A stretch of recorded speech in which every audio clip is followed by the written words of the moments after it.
নমস্কার, শুভ সন্ধ্যা। নিউজ ভ্যানগার্ডের পর্দায় প্রত্যেককে স্বাগত জানাচ্ছি। এই মুহূর্তে আপনাদের সাথে আমি রয়েছি অঙ্কিতা। চোখ রাখছি এই মুহূর্তের গুরুত্বপূর্ণ সংবাদের দিকে।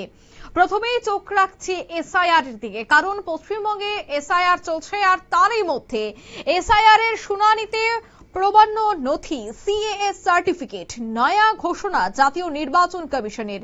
প্রভাব পড়বে এবার কি পশ্চিমবঙ্গের বিধানসভা ভোটে?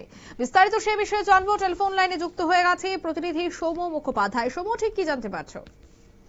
দেখো, এসআইআর এর প্রচুর মতুয়াদের নাম বাদ যাচ্ছিল, কারণ তাদের নাম 2002 এর তালিকাতে ছিল না। ফলে মতুয়াদের নাগরিকত্ব নিয়ে একটা জল তৈরি হয়েছিল। তৃণমূলের তরফ থেকে বা অন্যান্য বিরোধী দল যারা বিজেপি, তারা অভিযোগ করছিল যে এর ফলে মতুয়াদের ভারতে থাকা নিশ্চয়তা থাকবে না এবং তারা সমস্যায় পড়বে। কিন্তু উল্টো দিকে বিজেপির তরফ থেকে দাবি করা হচ্ছিল যে সিএ এর আবেদন করলে মতুয়াদের কোনো সমস্যা হবে না। সিএ এর প্রমাণ নথি সার্টিফিকেট কাছে থাকলেই সেটাই নাগরিকত্বের প্রমাণ হিসেবে ব্যবহার করা হবে এবং এসআইআর সেটা মান্যতা দিয়ে তাকে ভোট দেওয়ার অধিকার দেওয়া হবে। এবার সেটাতেই শিলমোহর দিল জাতীয় নির্বাচন কমিশন।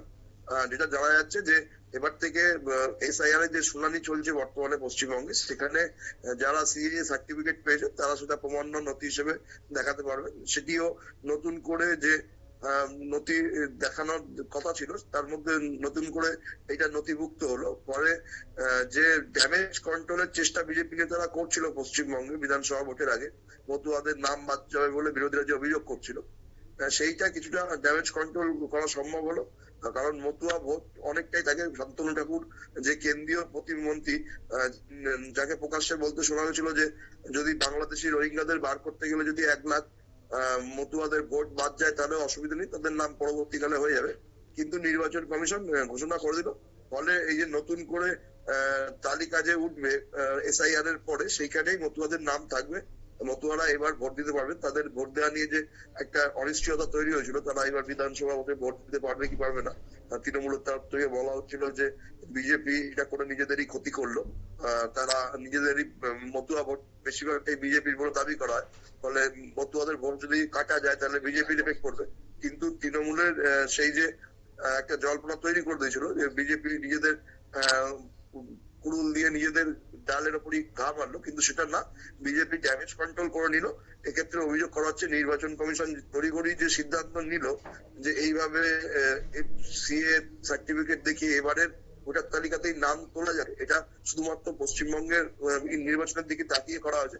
কারণ সিএ সার্টিফিকেটে যতটা না পাকিস্তান থেকে হিন্দুরা এসছে, তার থেকে অনেক বেশি বাংলাদেশ থেকে বাঙালি হিন্দুরা এসছে এবং যার বেশিরভাগটাই পশ্চিমবঙ্গে রয়েছে। ফলে তাদের নাম বাদ গেলে পশ্চিমবঙ্গ বিধানসভায় একটা বড় প্রভাব পড়তো। সেই ড্যামেজটা কন্ট্রোল করলো এবং এর ফলে পশ্চিমবঙ্গ বিধানসভায় যে একটা বড় প্রভাব পড়বে।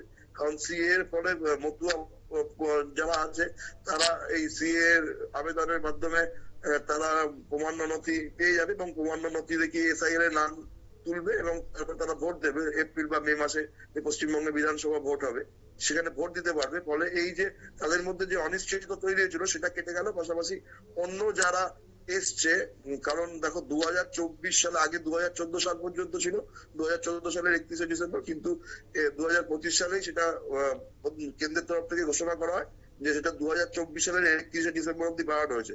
ফলে একটা প্রচুর পরিমাণ বাংলাদেশ থেকে মানুষ এসছে, হিন্দু এবং অন্য সংখ্যালঘু যারা বাংলাদেশে।